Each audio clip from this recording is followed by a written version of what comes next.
Hey, welcome back, options traders. Happy Monday. I hope everybody had a great weekend. And a good question to kick off the week. How much leverage do you gain from margin? And by margin, I mean trading on margin or borrowing funds. Now, many of you know that margin trading is typically where you use 50%, you have to pay for 50%, and then you're going to borrow the remaining 50%. And so the logical answer is, well, you get 2-to-1 leverage. So if I would have made 10% on an investment by buying it outright, I would have made 20% by borrowing the money. It sounds logical, but it turns out that's not exactly correct. There's a very good reason for it, and it should enter into your calculations to consider using margin. So, how much leverage do you gain from margin? Well, let's go find out. And as always, before we do, please be sure to click like and subscribe. It's greatly appreciated and helps so much to promote the channel. So let's first start with the basics of margin trading. I've got other videos in here on more of the details of it, but just for a quick review, margin trading came out from what's called Regulation T, or Reg T for short, that allows for the extension of credit, for brokers to actually extend credit to the investors and traders. Now, this will come about on your brokerage application. You'll see a little box that'll say, would you like to apply for margin trading? If you are trading options, you must have a margin account. So that's going to be automatically included. And that doesn't mean that you have to use margin, but it just means that you have the ability to borrow. Now, the basic idea is that you will pay for 50% of the trade and then borrow the rest. And because, as I've talked about in previous videos, whenever you are borrowing money, there is going to be financial leverage. Financial leverage meaning that, again, if the underlying goes up 10%, you might make 20%. That would be 2-to-1 leverage. But if the underlying goes down 10%, you would lose 20%. So leverage cuts both ways. Now, the other thing about margin trading for the brokerage business is that it is subject to a $2,000 minimum. You can't go buy $1,000 worth of stock on margin. Got to be a minimum of $2,000. But the question that we want to answer in this video is, how much leverage do you get? So again, with 50%, it sounds like it should be 2-to-1. And that's almost correct, but there's something that most traders overlook. So let's start off with what we might call a cash account, or where you're not borrowing money. Let's assume that the stock is trading for 100, and again, you're going to pay for this in full. So you've got the $100 in your money market, you buy this stock, and then you sell it, let's say, for 150. Well, the unlevered return would be 50%. It's just the selling price divided by the purchase price, which gives you 1.5. We subtract off 1 to subtract off the initial principal, and that would give you 50%. But now let's say that the interest rate is 10%. Now, when I say interest rate, I'm not talking about the risk-free interest rate. That's normally what we use in almost all areas of finance, but we have to remember that this is the broker's interest rate for paying for things on margin, for using margin, and it's not going to be the risk-free rate. In fact, a lot of the big firms right now are charging 14% interest to borrow money. And that's going to, as you'll see, enter into the calculation in a very big way. But in this case, because you're not borrowing money, your unlevered return is 50%. But now let's take a look at a levered return. Let's say that same stock is trading for 100, and just to make the math a little easier to follow, I'm not going to use 50-50, because then it becomes difficult to figure out which 50% are we talking about. So this is something that a lot of training centers do if you're studying for, let's say, the Series 7. They'll use things like 60 and 70%. Not that it's the numbers that are being used in the market, but it makes the math easier to follow. Where are these numbers coming from? So let's say that you pay $70 and then you actually borrow the remainder, the $30. So remember, this could be for 100 shares. It could be a $10,000 transaction, certainly greater than the $2,000 minimum, of which you're paying $7,000. So maybe you've got $7,000 in the account, and therefore you would have to borrow the remainder. And that's one way that you could get into this situation. But now you sell those shares for the same amount that we looked at in the previous example for 150 bucks. What's your return now? What's your levered return? Well, it's the 150 bucks that you collected from the sale, but we have to subtract out the costs. So you had to pay 70 bucks right there. You borrowed 30 right there. So the first thing to notice is that whether you are borrowing money or paying in full, you still had to come up with 100 bucks. So right now it doesn't really matter where it's coming from. We've got to subtract out the 100 bucks. But we also have to subtract out the interest.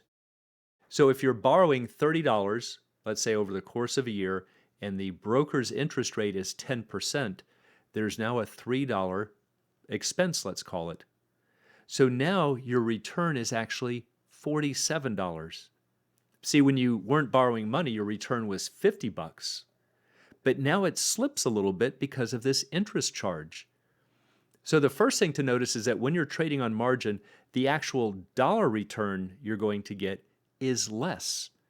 And that surprises people. It's less because of the interest. But the return is greater because you only put down 70 bucks. So in other words, you could look at $50 divided by 100, or we can look at $47, just slightly less, divided by 70.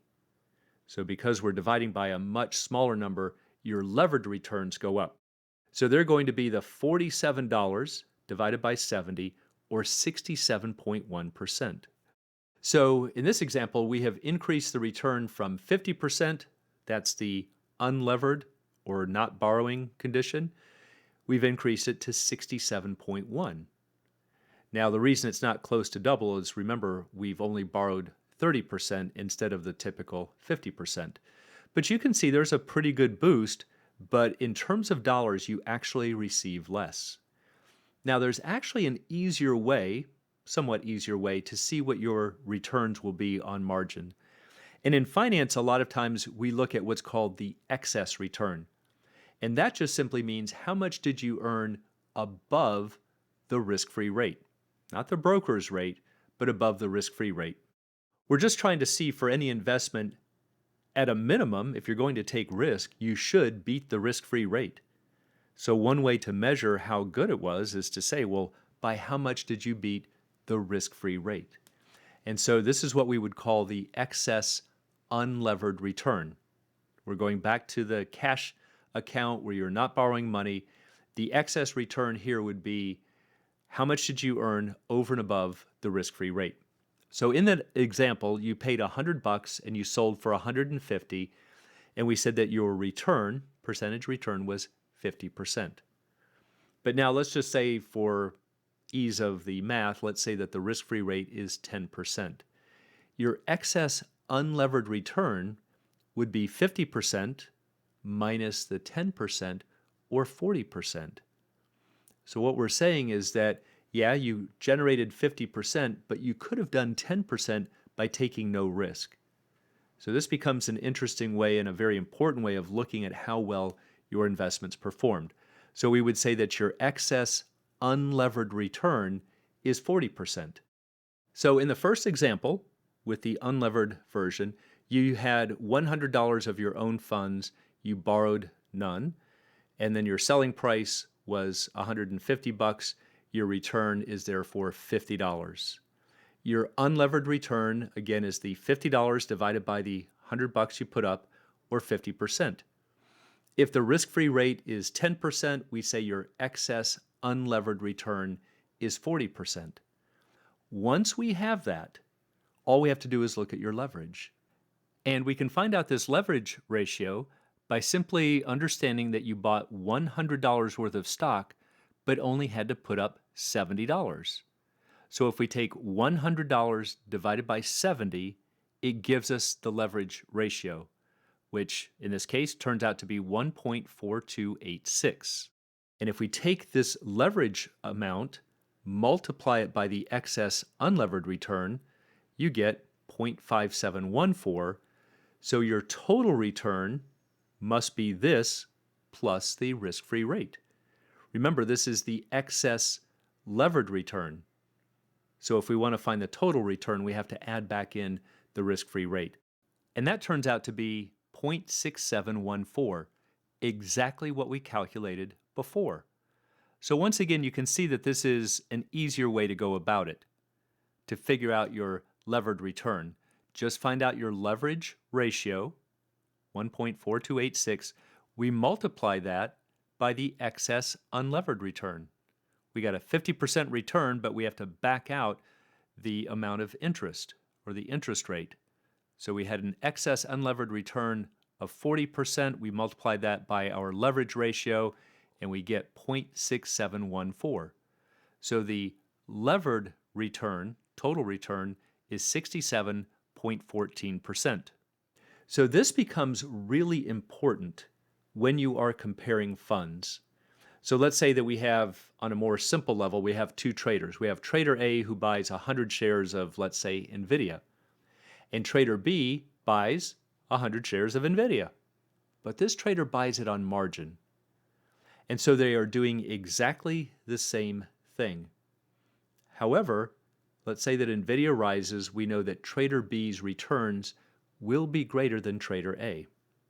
But that doesn't mean that trader B is performing better.